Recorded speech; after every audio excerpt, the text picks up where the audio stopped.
Just a little background on how we ended up in New Mexico from Kentucky and then back to Kentucky.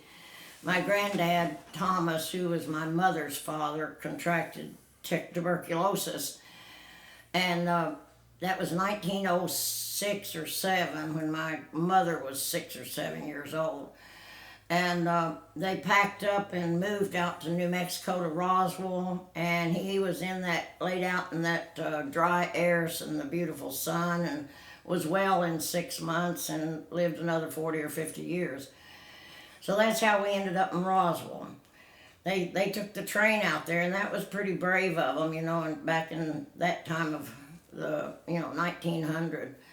So my dad was born in Kansas, and his family sent him to New Mexico Military Institute, which is in Roswell. And he and mother met and married, and then my brother and sister and I were born there. And my grandmother and granddad moved back to Kentucky, and they wanted mother to come out and live closer to them, so we all moved back to Kentucky when I was a freshman in high school.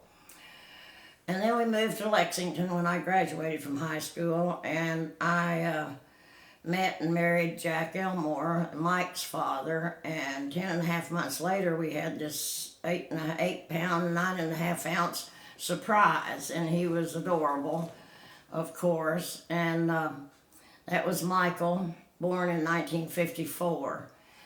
So then we moved to Bluefield, West Virginia when Mike was very little, and a couple of cute things I have to tell so it'll be on record. One Halloween when he was very small, maybe 3 years old, I took him in the car over to a friend's house to trick or treat, and I told him all the way over there, trick or treat, trick or treat. As soon as she opens the door, say trick or treat. So she opens the door and he says, "Car all greased up." That was his thing. He was into cars all the time. And then Jack and I divorced while we were in West Virginia, and we both came back to Lexington. And when Mike was little, right after Jack and I were divorced, he and I were just talking. He was very small, maybe 4 years old, 5 years old. And I said, "I remember vaguely doing that." And he said, "Who's vaguely?" I thought that was very cute, of course.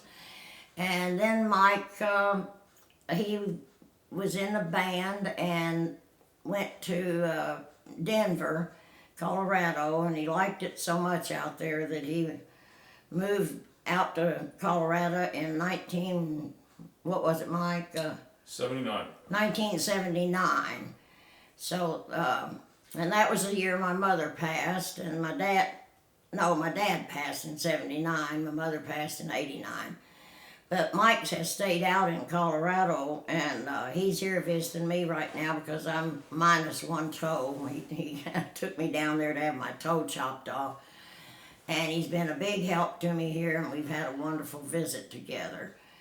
And he's still playing in bands and has his own business, Access Audio, which he sells and sets up sound and video equipment for schools and churches and bands, and does sound for all kinds of people.